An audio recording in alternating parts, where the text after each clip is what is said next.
Hey, it's Navid here. And in this session, we are going to talk about how to use AI to grow fast on Instagram and utilizing tools like ChatGPT. And my guest today, Brock Johnson, he's an internationally renowned Instagram expert. He helps thousands of entrepreneurs and creators grow on the Instagram platform. And by just looking at his Instagram, it's growing pretty rapidly. So I'm interested to kind of see how much is obviously he's very skilled at it. He's using a lot of reels and it's close to 700,000 followers at the time of this recording here. So we'll get into a little bit about the AI strategies he's using to grow on the platform and maybe make things more efficient, because it's important also to make things personalized and not just create a lot of content that everyone else is doing. So with that being said, warm welcome, Brock. Well, thank you so much for having me. That was quite an introduction. I appreciate it.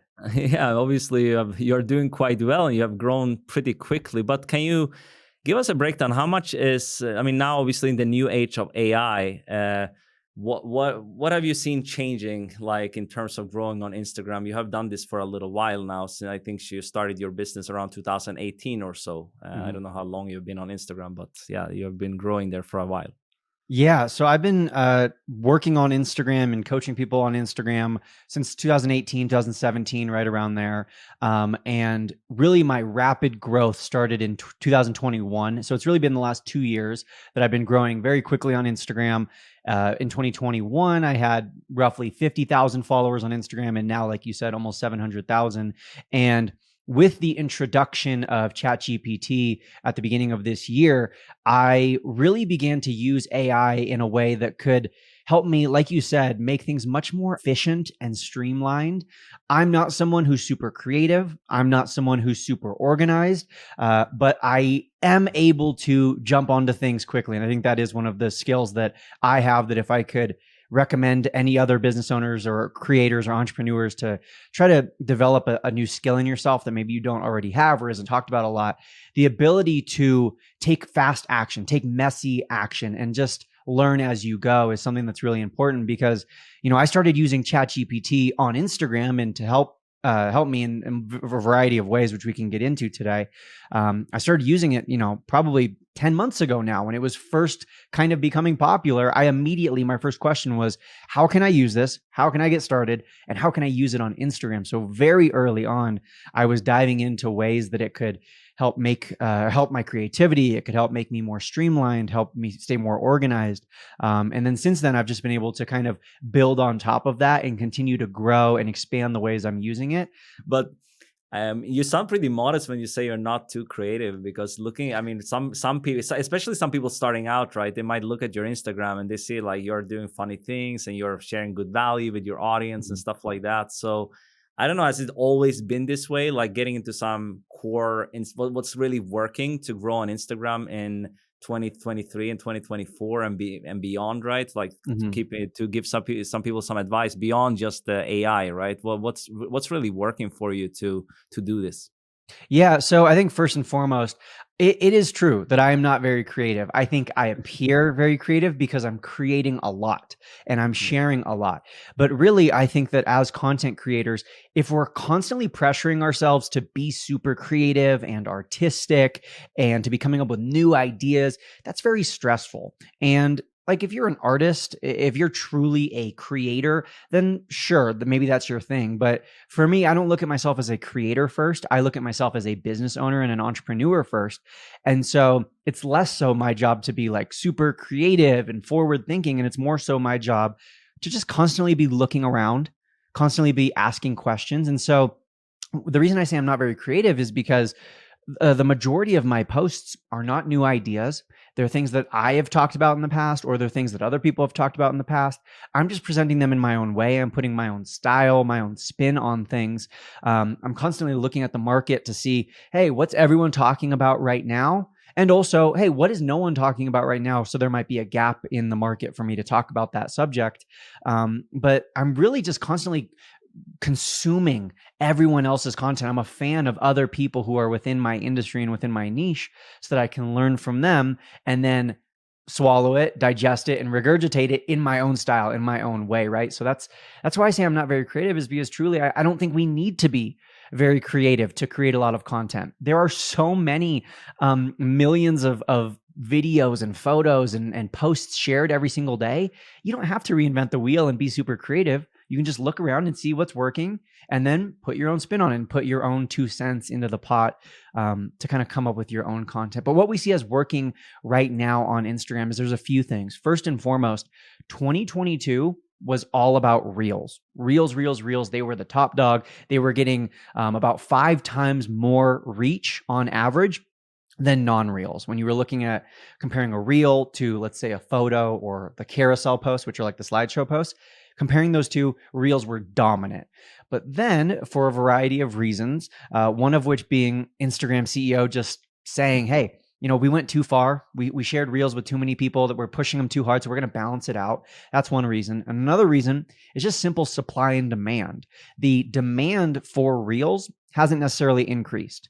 The amount of time that people are spending on Instagram in 2023 is pretty much the same as it was in 2022. So demand has stayed the same, yet supply has significantly increased. The supply, or the number of reels posted, has grown by 30 to 90%, depending on the accounts you're looking at and how many followers they have.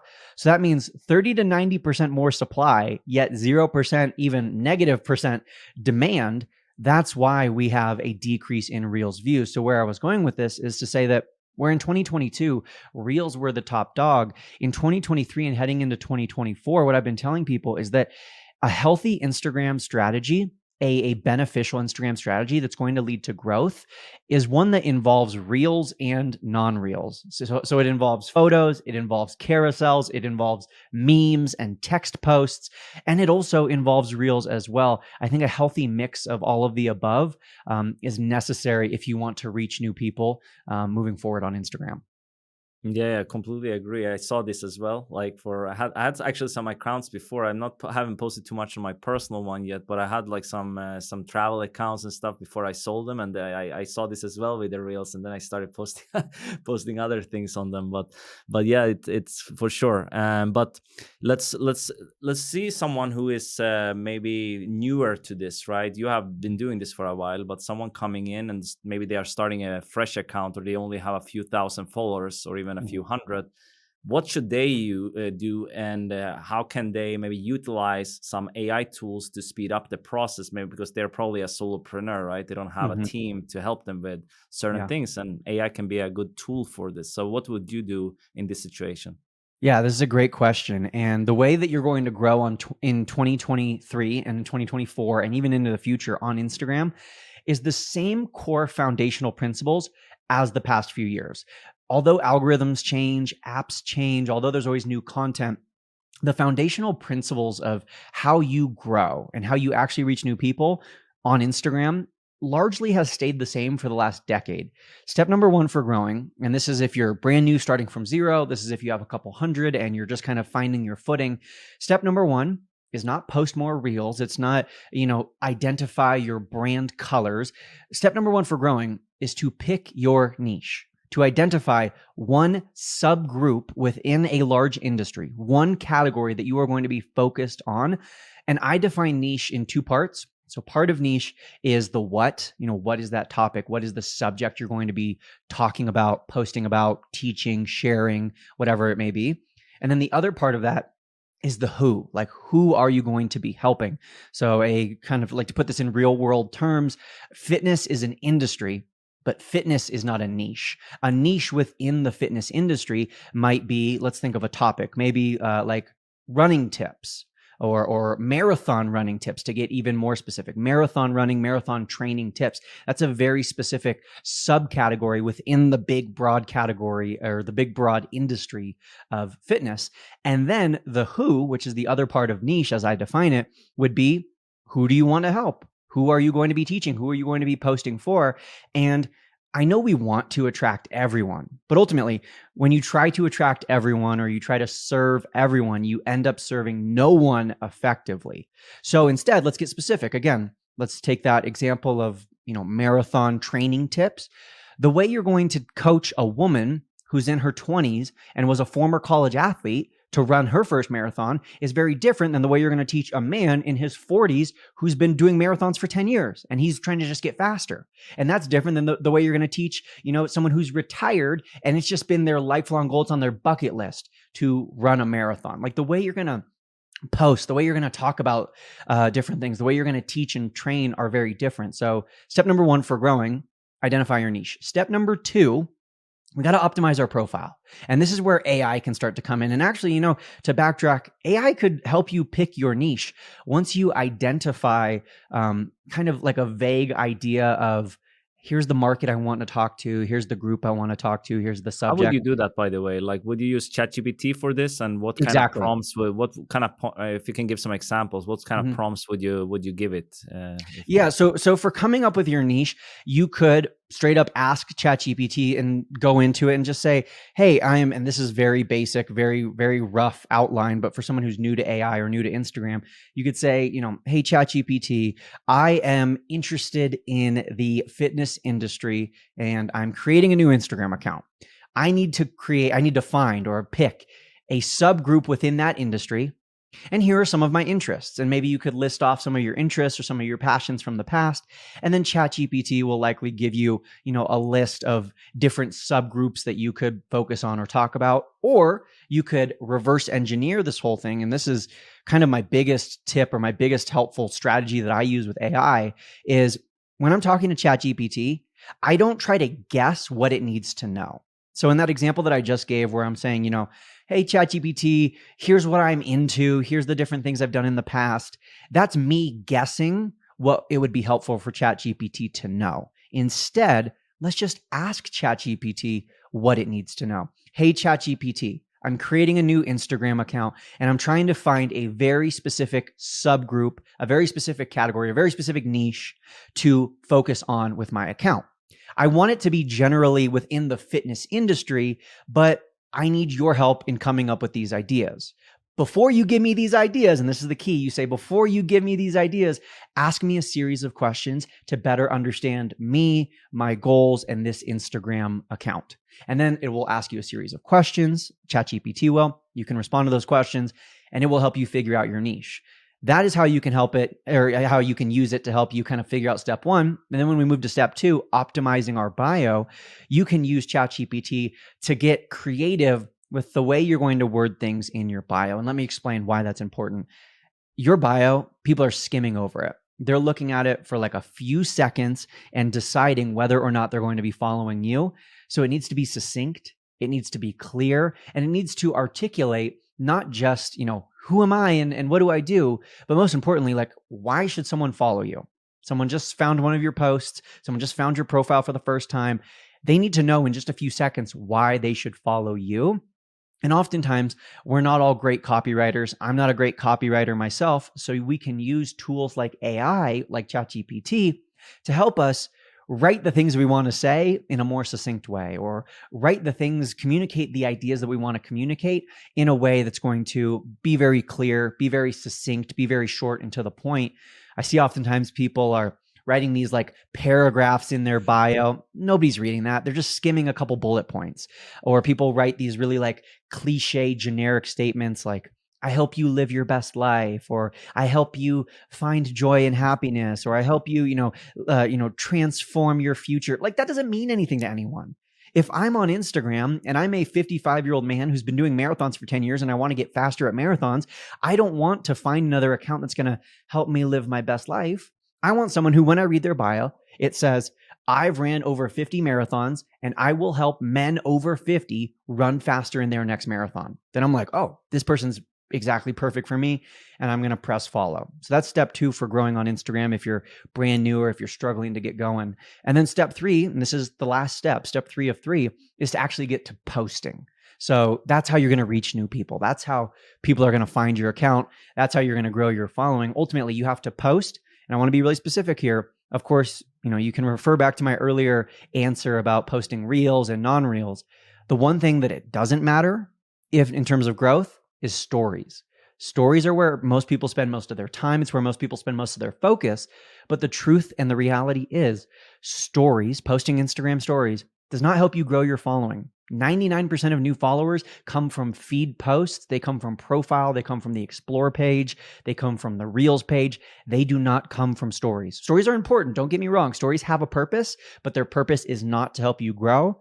So when it comes to step 3, once you've already identified your niche, once you've already, written out your bio and optimized your profile, and it's time to start posting, I'm talking about posting reels and non-reels, posting to the feed, not just posting stories. Yeah, there's a lot to unpack there. And also, I completely agree when you're saying about the stories. A lot of people post it because probably it's the easier way. I mean, you're basically posting about your life or sharing something you're going on.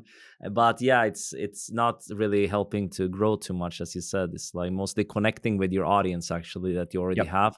But yeah, I just pulled up your at Brooke 11 Johnson Instagram. I just saw what you have here. So you basically have a title, Instagram growth coach. You don't even have your name there. It's probably for SEO or like search purposes, right? So maybe this is Exactly. good. And if I may, I would love to pause you right there because that's a Yeah. huge key that I want to make sure people pick up on that you already know, which is that title line, and that's what I like to call it, but Instagram actually calls it your Instagram name. And so most people just write their name there, right? But the problem is our name is not searchable. So what I recommend, and part of step 2, which was optimizing your profile, is that your username should probably be, at least if this is a personal brand or you're a solo entrepreneur, should be your name. But that Instagram name, aka the title, the bold line that's at the top of your bio, that's 100% searchable. That's not like it helps you get discovered. No, that is literally word for word, character for character searchable. So when people just put their name on that line, then the only way that people can search for them is through their name. But like you said, I have on my profile Instagram growth coach. So now if someone goes on Instagram and they search those terms, they will find my profile. Yeah. Can you still get verified with the Meta verified program when you have like you don't even have you don't have Brock or anything. You just have Instagram growth coach. So I don't Correct. And I'm actually not Meta verified. I was verified prior I to the Meta verified okay. program, but you How is it can. now? You You can, can. right? So you can. Okay. It's not exactly clear. Instagram, there's some ambiguity to it. So what I would say is, if you do want to be searchable but also be Meta verified, is just put your first name. So in my case, I would put like Brock and then like a hyphen, and then I would put Instagram growth coach, so that Yeah. those keywords are still there, but my name is still there. So Instagram can make sure I'm a real person. Yeah, awesome. And if people can check it out, but just it's like it's very clear your profile, growth tips for creators and entrepreneurs, 400K in 1 year. So it's like clear what you have done, and then like you're a podcast host, keynote speaker, and you have a clear link to I think some coaching you offer about Instagram. So it's like pretty straightforward, right? So I don't know. Do you recommend having like one link, or do you recommend having like multiple links? Like a collection of links. What do you like recommend? I recommend having only one link, especially if you are in a season or a time where you're promoting something, you're launching a course, you're starting a podcast, you're trying to get people to click on some link. I recommend having only one link. If you don't really care, you're like, I don't really care what people click on, then sure, you could use like a link menu or a link tree, something like that. But that if you're using a link tree, it's adding extra steps, and they might be easy steps, but nonetheless, it's a classic rule within marketing that every single step that you add along the way, you're going to get less and less people converting, less and less people clicking. And so that's why I generally don't recommend using a link tree, because then you're like, hey, I'm launching this new course, the link's in my bio, and then someone clicks on the link in your bio and there's like 5 links to choose from, and they don't know which one is best, they don't know which one is the course, they might get lost, they might get confused. And so for that reason, I usually just recommend having one link. And the cool thing about Instagram is you can change the link whenever you want. Like you can Exactly. swap it out if you are promoting something else. So yeah, For sure. usually only one link, and just change it if you need something different. Yeah, for sure. And yeah, now we have talked about basically coming up with your niche, getting really clear on that, and then the profile really important. A lot of people miss on that, and then obviously getting to posting reels and non-reels and stuff like that. So I think that leads on to actually how do you create this content? Like Mm. that's the most important to get like a flywheel, like so you don't spending all day to create content basically. So how do you make this efficient? And obviously AI can come into this, as we have already talked about a lot, but how do you do that? And especially when you're a newer creator, how would you do that without burning out because you probably look up to people like yourself and others who have like hundreds of thousands of followers, right? Or even Yeah. millions. So you can't, like, how can you actually get to that level and actually grow as fast as someone like yourself? Hmm. So what I will say is this. Most people who are going to be watching me, or like you said, maybe even like looking up to me, or trying to model their account or their business after my own, they are trying to get the same output without having all of the same variables in place at the beginning. And so, like right now, I have a team. I have multiple people who are working for me, editing my content, scripting my posts, and designing things for me. And so that wouldn't be helpful necessarily for someone who's starting if I talk about those things. Like if you're down the line and you're ready to hire a team, then I think you already know like the things that would be helpful for you. But if you're just getting started, some things that helped me is, first of all, ignore however much myself or any other Instagram coach tells you need to post. I don't care if they say you need to post 3 times a day, you need to post once a day, or you need to post once a month. Ignore all that. The only number that truly matters is the number that you can sustain. Find the number that you can sustain. And that's going to be different depending on the season of life that you're in, what your availability is. Some of us are really focused on our business and we're really trying to grow on Instagram. And so maybe you have hours every day to work on Instagram. But maybe Instagram is kind of like something that like you want to happen, but you just don't have the time right now. You have 2 kids and you got to take care of them. And you also have 2 other businesses that you're running, and you're doing all of this with a 9 to 5. So you just don't have hours and hours every single day to create content. So maybe you're only going to be able to sustain 3 posts per week, or 2 posts per week even. So that's where we start. Let's all start there. And how do you figure out that number? I don't know. Look yourself in the mirror and be realistic about what's possible for you. Then, and this is the key part, is we can't just stay with what's comfortable, right? We can't just stay with what I can sustain. I can sustain 2 a week. Okay, so I'm just going to do 2 a week for the rest of my life. Let's talk bigger picture here. Bigger than Instagram.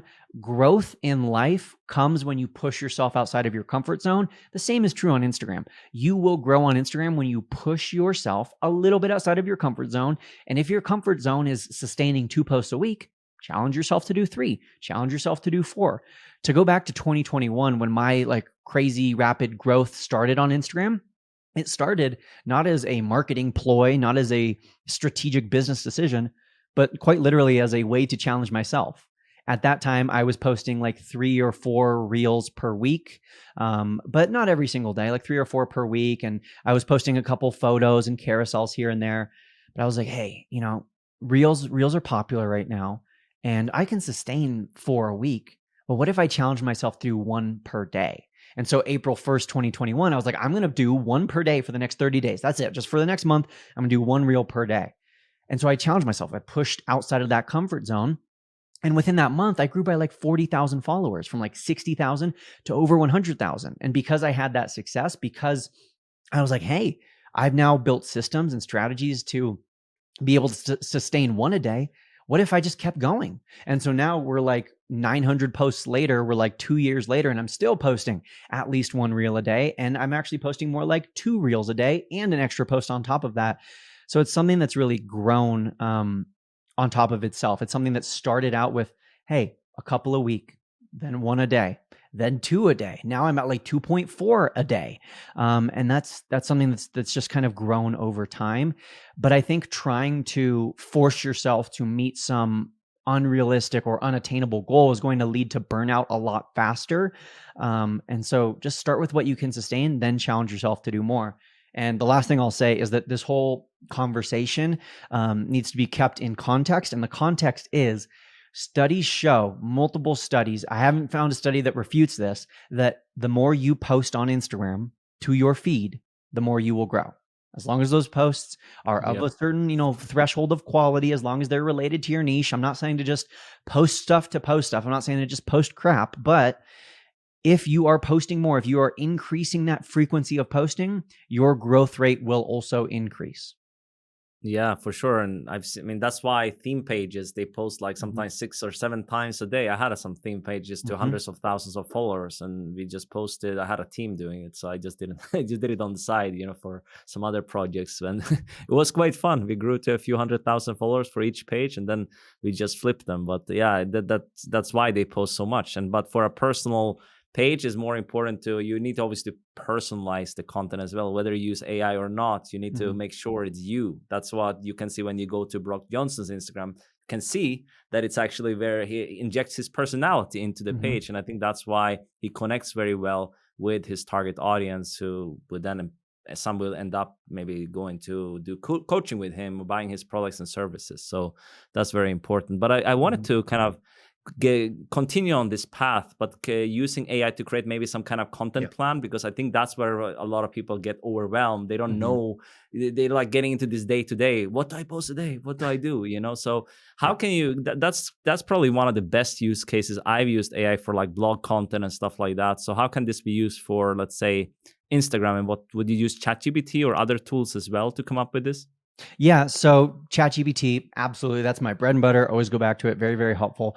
Something that I think would be really helpful for anyone watching is once they have identified the niche, they know the who, they know the what, then from there, create a list of, let's say, 5 to 10 kind of areas within that you could talk about. So again, let's just stick with, training to run a faster marathon. Maybe one thing you're going to talk about is fueling, like the water and the supplements and like the energy gels that you're taking.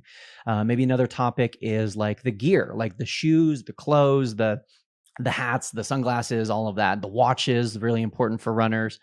Maybe another topic you're going to talk about is like elevation training. I don't know. Maybe another topic you're going to talk about is strength training, because it's not just about running, it's about strength training. And so you have like these 4 or 5, maybe you end up with like 8 or so different topics.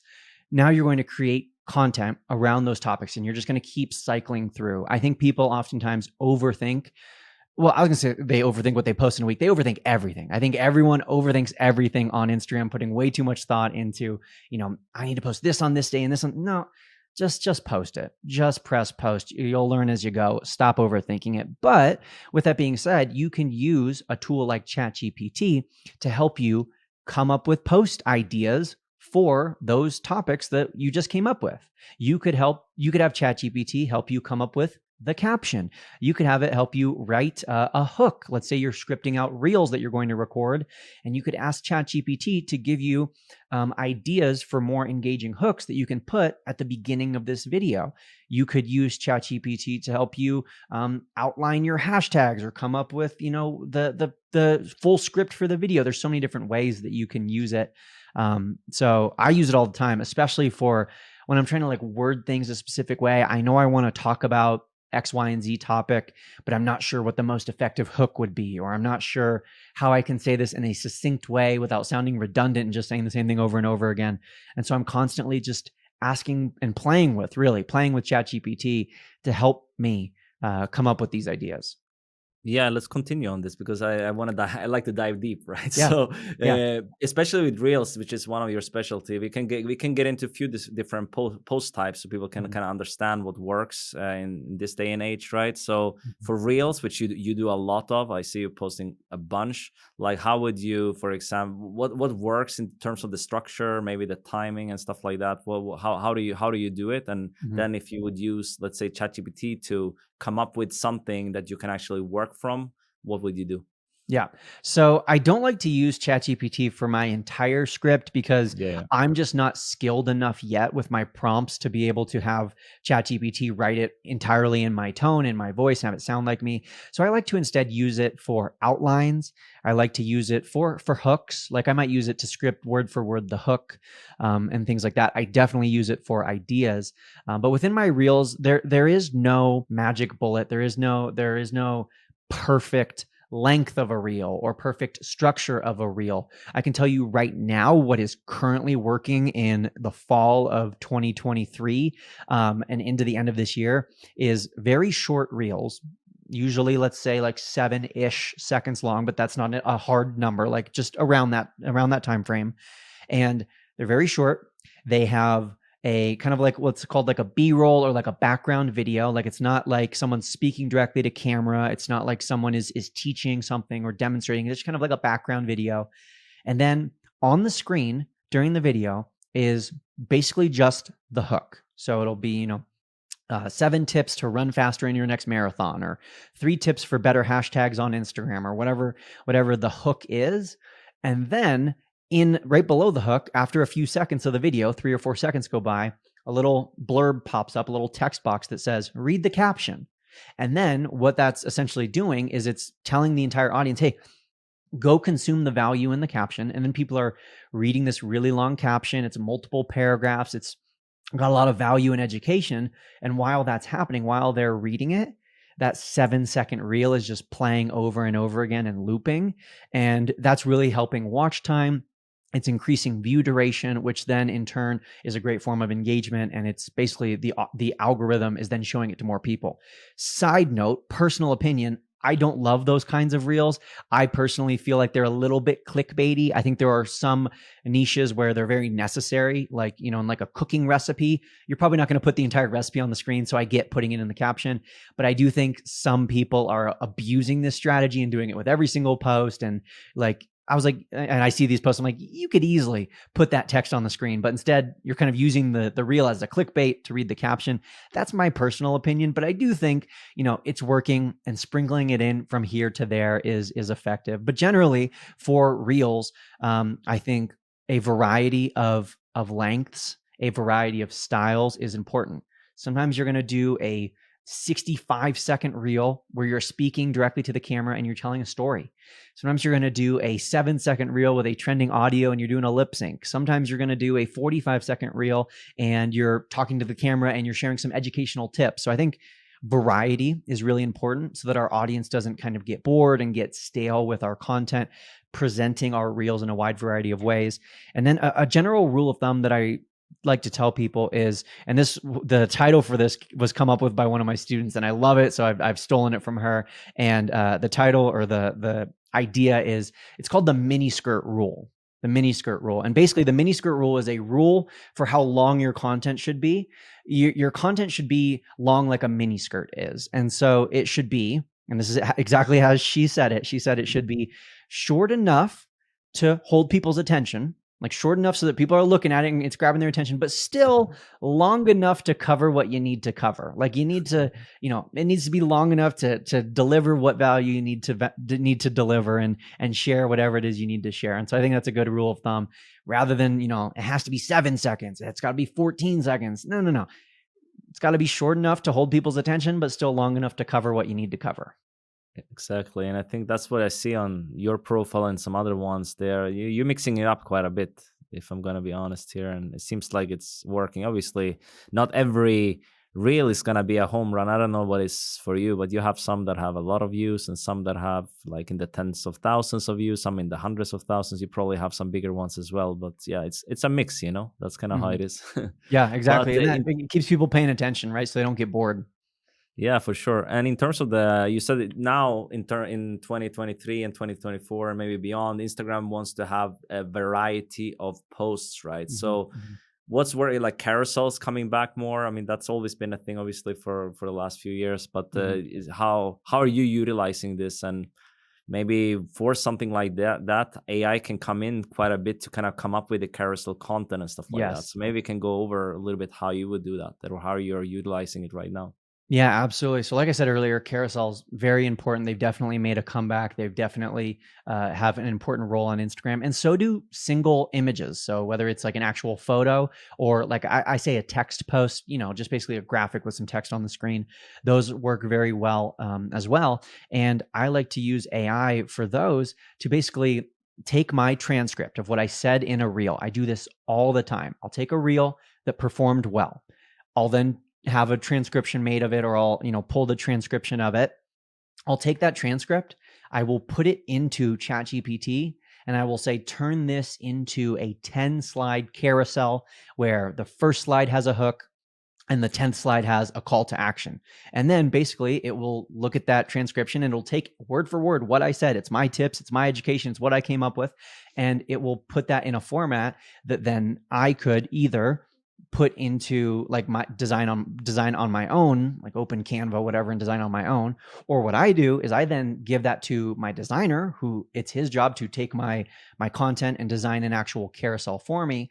Or I haven't played with this at all, but I've been hearing a lot about the power of AI within Canva and being able to just kind of give it text, give it transcripts, and have it design these things for you. So I'm really excited to start playing with that in the near future. But I think that's just really important for anyone is there's always new AI coming out, and you can oftentimes feel overwhelmed with all these different technologies. But as you've heard me say today, I just keep going back to ChatGPT. I'll go back to into ChatGPT. I'll give it my transcript for my reel. I'll tell it to make me a carousel, and that's usually good enough for me. I found the same, to be honest. There's so many AI tools coming up, and I go back to ChatGPT as well. I mean, especially in the Plus plan, you can like feed them some information before, so you can actually, it can basically utilize this information to give you a better output, right? It's like if you provide garbage, you're gonna get garbage out. So better Yeah. provide better input, you get better output, right? So Mhm. that's kind of how I use it, and my partner in this project as well. He's more technical, but he's also using like tools like Midjourney and stuff like that to create pretty Mhm. cool stuff. But other than ChatGPT, though, like, do you use any video editors? Or I mean, there's a lot of tools. I don't know what favorite tools you use, especially AI tools for Instagram. Mhm. I do, yeah. So I use Munch, which I think a lot of people are familiar with. Munch is an AI video editor where it takes long form content and automatically creates short form content for you. That's kind of the simplest definition of Munch. It has a lot of other tools with like trend analytics, predictors. It does automatic closed captioning and all of that. But I'm someone who I have a podcast and I have a YouTube channel. And so I'm creating long form videos, right? I'm recording a 40-minute podcast to go on YouTube. Rather than doing that and then also sitting down and filming 12 reels, I can take the link or I can take the raw video file from that podcast, put it into Munch, and then a few minutes later it will spit out 12 to 15 to 20 reels, and the majority of them are pretty good, pretty solid. They're coherent, they make sense, and they're captioned in my own style, which is really awesome. So Munch is one that I use quite a bit. I've recently begun using a brand new AI tool called Five, and Five is basically a community, I guess you could call it like a community engagement tool, where basically it's able to look at your Instagram comment data and sort all of your comments. So it's able to figure out like what celebrities have commented on your page, who are your super fans who comment on your page the most, who are followers who used to be really engaged, but now they're not really so engaged anymore. And it gives you all of this really cool data. And then you can actually engage with these commenters. You can actually respond to them right within the platform. And it uses AI to predict what your response will be, and not just like a generic response. What would a normal person respond to this? But it's able to look at like everything you've ever said in the past and all of your comment responses in the past to inform the way it's writing these responses now.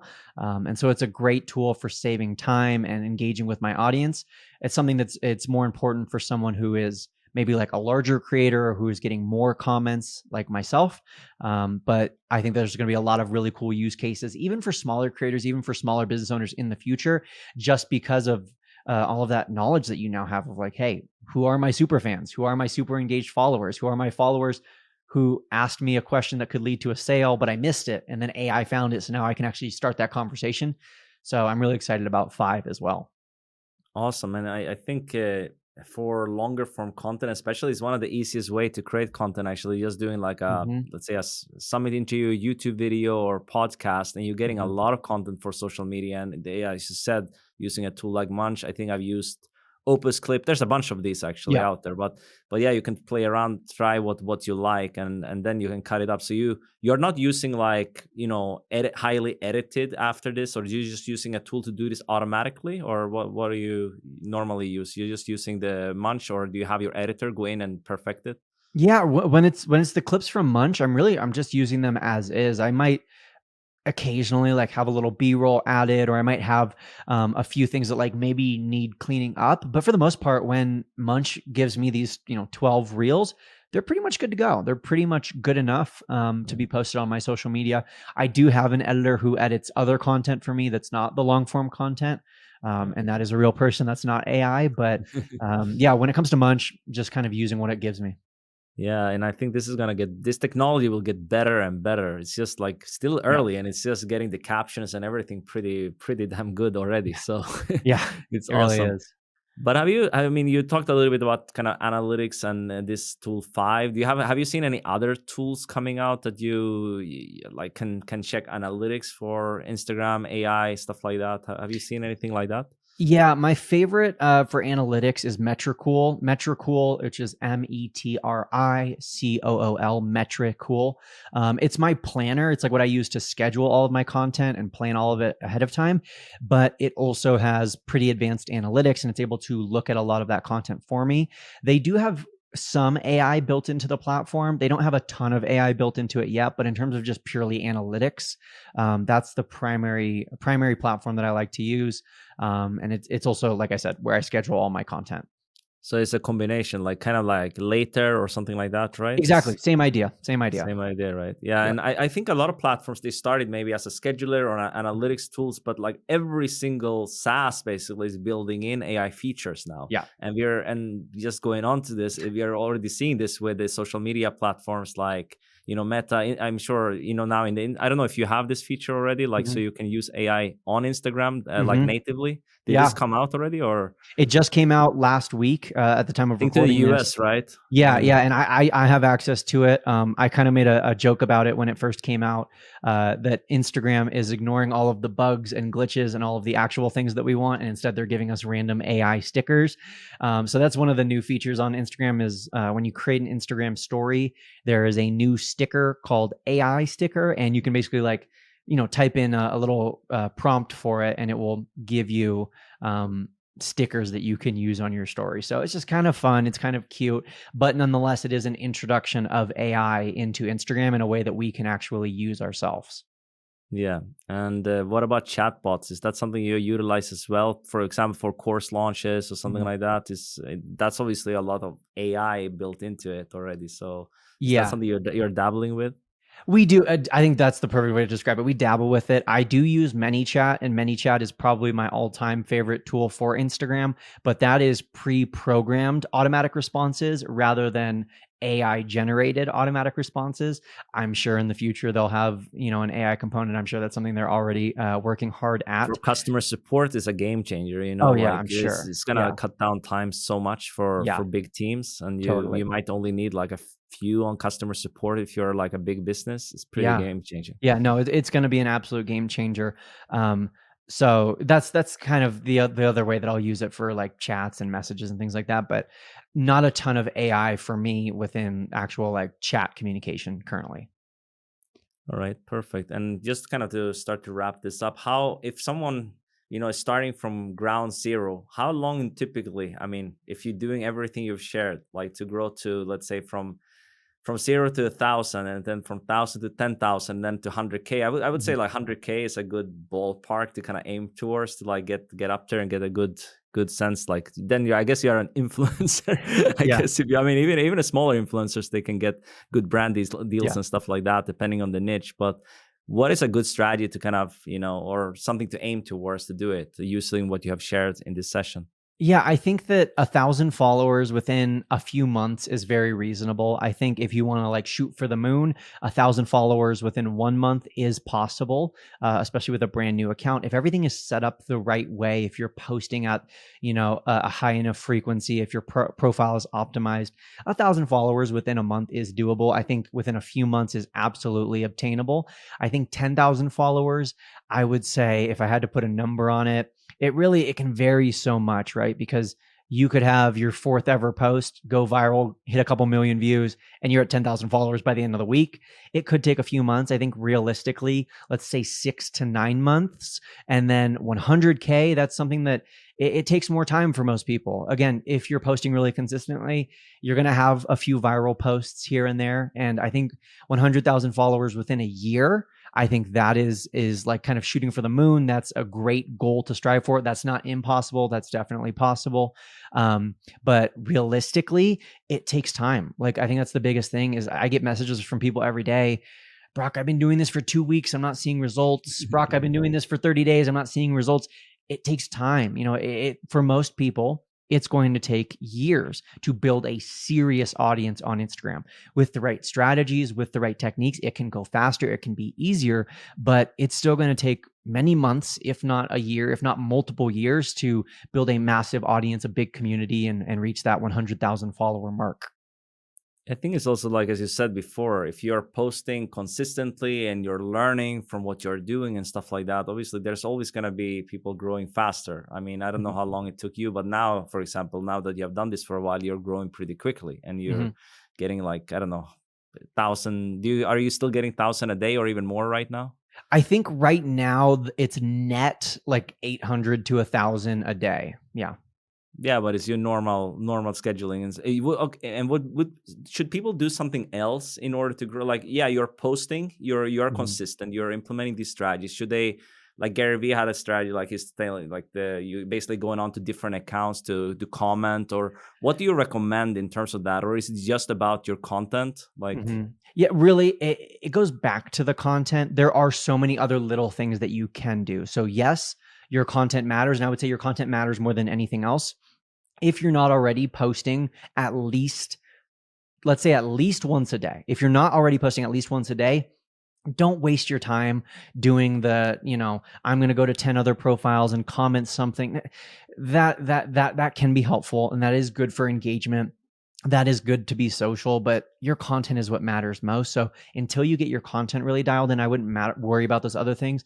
But there's so many little tweaks within your content that you can make, and so many other strategies like, building a following outside of Instagram that can redirect to Instagram, collaborating with other people within your niche who already have a following so that you can kind of get exposure in front of their audiences. There's so many other ways that you can get your content seen by more people and grow your following. But ultimately, it all comes back to your content. If your content is not good enough, if your content isn't of a certain quality, people aren't going to follow or even find it in the first place.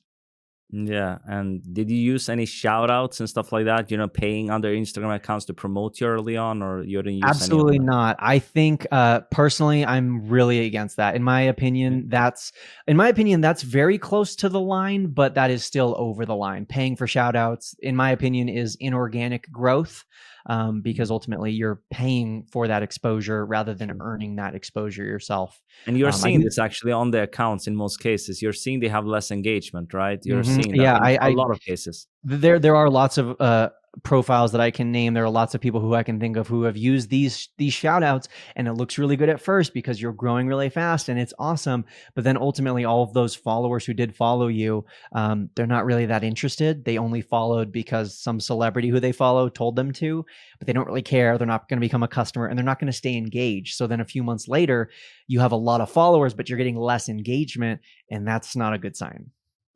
And what's your strategy for making sales from your Instagram? Because there's a line, you have a lot of valuable content, but when do you sell to actually drive people to your products and services? Mhm. Well, first and foremost, I try to promote or sell something every single day. So people are scared of overselling. Every single day, I'm either promoting a free download, a new course, a sale, or something like our podcast or our email list or other things. So every single day, my audience is trained and used to, and they expect me to be talking about things. And they know that I'm talking about things that are going to benefit them. So I'm not just selling, that's another thing I should say is I'm not just selling my own stuff. I'm also promoting things that, hey, there's this product that I found that I love that would be really helpful for you, so I'm going to talk about it. There's this other product that is awesome, it's really helpful for creators, so I'm going to tell you about it. So I'm constantly promoting and sharing valuable, not just content, but valuable products, courses, services to my audience as well. And then in terms of the actual strategy when it comes to selling, I don't use the link in bio. I don't use the link on stories. 100% of our sales are through ManyChat. They are through the direct messages. They're through DM automation.